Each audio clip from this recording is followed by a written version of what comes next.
With Ruben Duran fresh back from Washington, D.C., IVNewsday got to sit down with the city manager to discuss possibilities of stimulus and grant money available to the city of El Centro. Well, members of the council and I went to Washington, D.C. last week as part of the National League of Cities Congressional Conference.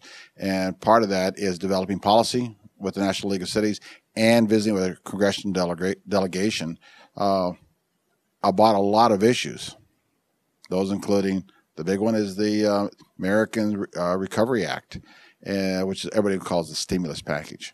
We wanted to make sure that the congressional delegation and, as importantly, their legislative staff to know and understand our projects. Because while we sent them in months ago, and we give copies to the local district representative for the congressmen or senators, sometimes you need to have the face-to-face time with those folks that are actually going to carry the documents to the subcommittees. We submitted there's two items, the stimulus package and the next year's federal appropriations budget. We submitted about $113 million in applications for next year's budget. Well, we had $800,000 for the dogwood rehabilitation. Now that's part of a $2.2 million project, so $800,000, and that's been approved through Caltrans because it's referred to as shovel ready. That's the new watchword. The other was we just got a notification of $1.2 million for the new bus terminal. Now we had some money already coming in for that, but we had to pare back the project. It was going to be much more bare bones. Well, now we're going to be able to make it the way we want, build the way we want to. So it'll be a $4 million project. We're looking to go to council, likely to do some sidewalk projects immediately.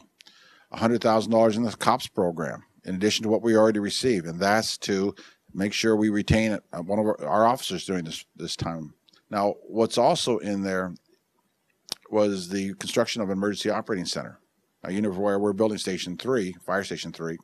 Well, the cost of it has risen, so construction costs are locked in with the prevailing wage. So we're going to have to cut that out, the emergency operating center. What it looks like under this bill, we may be able to fit that into the Homeland Security portion of the stimulus package, and that's about $2.5 million. And we are going forward with our project for the swimming pool. It's about an 18-month process, and it's looking better. We're getting closer. We need to raise more money. We've got about $2 million now available for it. We need about $4 million, and we think that's also workable through a state grant that we've applied for. So we were able to fit in some projects that we were not anticipating.